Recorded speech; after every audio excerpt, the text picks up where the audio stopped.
Hey students, here's your video overview for lesson 7-10, subtract mixed numbers. We're going to be working on many of the same concepts we talked about on Friday, but today you are going to be just really setting it up without the models and using what you know about subtraction to subtract these mixed numbers. You will need your workbook. Having a multiplication chart is always a great idea.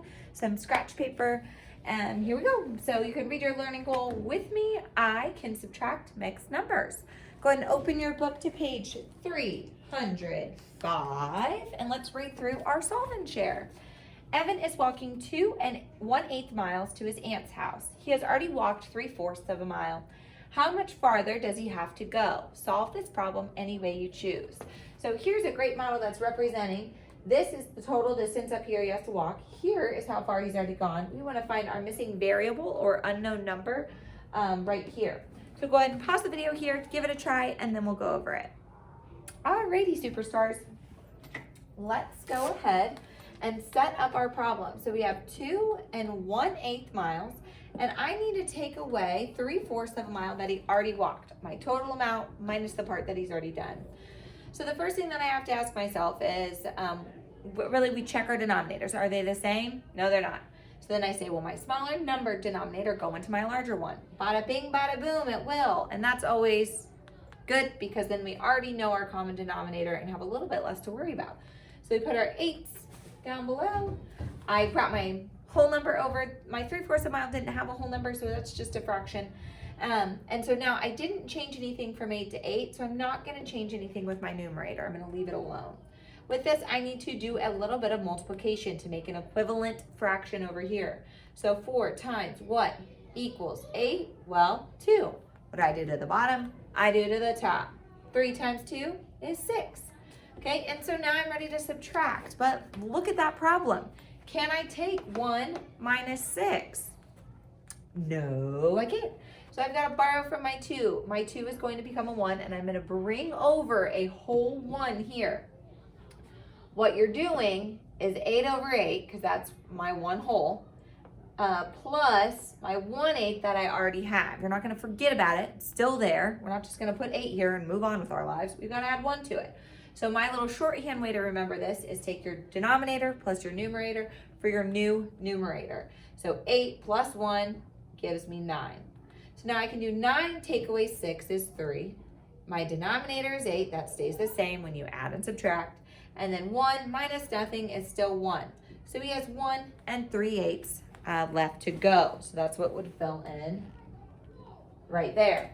Now you can always double check at the end. Is there a number that will go into both 3 and 8? That's 3 or smaller. So will 3 go into 8? No. Will 2 go into 8? Yes, but it doesn't go into 3. Will 1 go into both of them? Yep.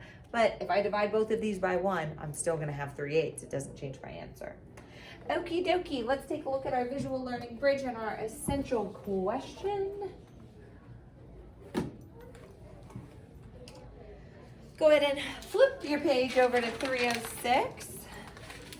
And here's our essential question. How can you subtract mixed numbers?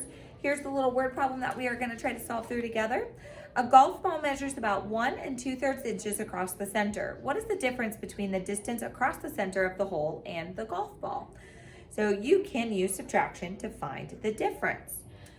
So down below, they're going to model it and they're going to show how they found those equivalent fractions. So let's go ahead and take a look at that. So yesterday we used these little fraction strips a whole lot with the lesson, and today we're moving into more of being able to set it up and then subtract. So the first thing that we have to do is write equivalent fractions with a common denominator.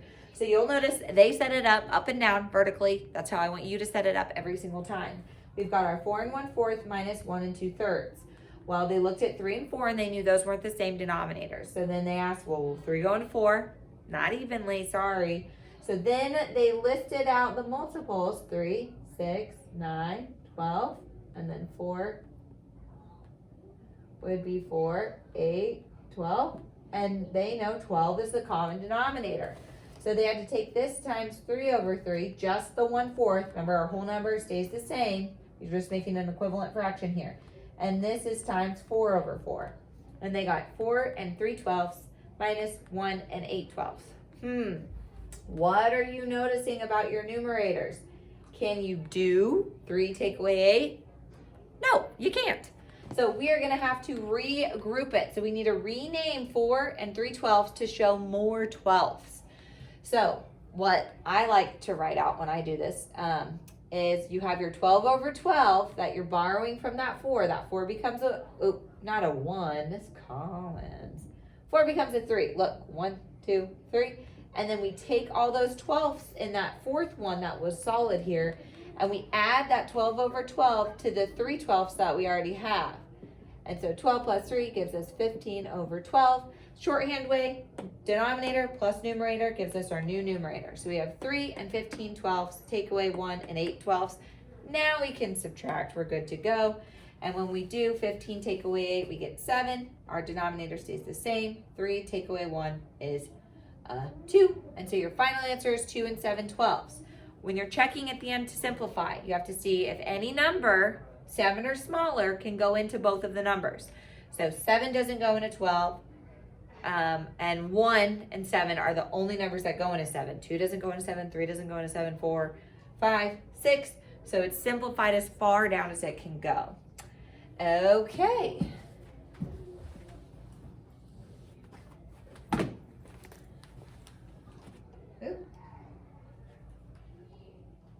Oh, this is a good example because we've got a whole number here and we're taking away a fraction. So I just want to show they had to rename the 6. They had to borrow from the 6 and make it a 5.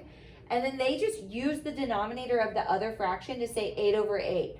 Remember, 8 out of 8 pieces is 1 whole. And so there's still 6 here.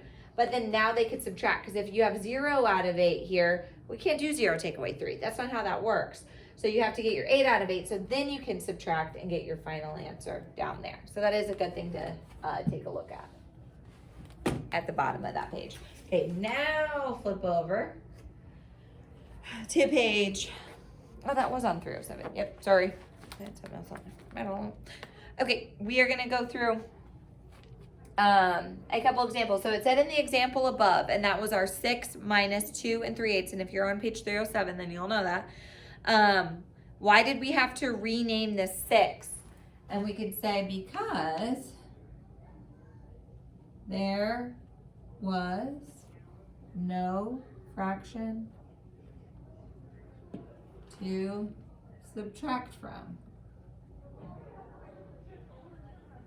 And again, you can't do 0 out of 8 minus 3 out of 8. So, you can't do that. So we would have to get a number with that numerator. Okay, let's go over and just do one of the examples over here, and I'll give you one to try on your own, and then we'll go over a couple in group. So, I'm gonna go ahead and do number 5. Yeah, let's do number 6. So number 6 says 9 1/3, and we're taking away 4 3/4. And just looking at these fractions, I already know I'm gonna have to rename this one up here because 1/3 is smaller than 3/4. And once you come see your common denominator, you will see that, but you can start to get in the habit of kind of assessing, okay, I know that fraction's smaller than 3/4 because this is closer to a whole than that is.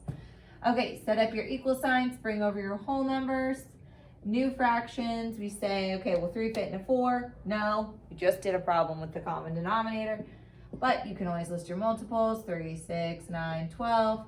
4 is 4, 8, 12. Bada bing, bada boom. There is our least common multiple.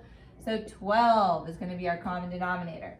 I have to multiply my 1/3. 3 times what is 12? 4. What you do to the bottom, you do to the top. 1 times 4 is 4. Right here, we have 4 times what is 12? Well, 3. And then what I do to the bottom, I do to the top. 3 times 3 equals 9. Again, 4 take away 9. So I already knew we were going to run into a little bit of trouble. But not trouble that we can't get ourselves out of. So I'm going to borrow from my 9, make it an 8. Do denominator plus numerator is new numerator. So 12 plus 4 is our 16. And remember, what you're doing is 12 over 12 plus 4 over 12. And that gives you your 16/12. So 16 take away 9 would be 7. Double check that I'm doing this right. Yep. And then 12 is my denominator, stays the same. 8 take away 4 is 4. So our final answer is 4 7/12. Okay, I want you guys to try right now. Try to fill in number 3, and then we'll talk about it here in a second. We'll go over our answer. Okay, let's go ahead and go through the answer. So when they renamed this fraction, they renamed it to 4/6 because they'd have to multiply by 2. And then when they renamed this fraction, it would be 5/6 because it just stays the same. The denominator stayed the same. So then we can't do 4 take away 5, so we have to rename it. So our 7 becomes a 6, which is over there. 6 plus 4 would give me my 10/6. This stays the same with my 5, right? None of that changed. 3 and 5, 6, 3 and 5, 6, 3 and 5, 6. And now I can do the subtraction. 10 take away 5 is 5. 6 take away 3 is 3. Okay? Last one I want you to try is number 5. Enter your answer on the Edpuzzle screen, and then we will talk about some more problems in group.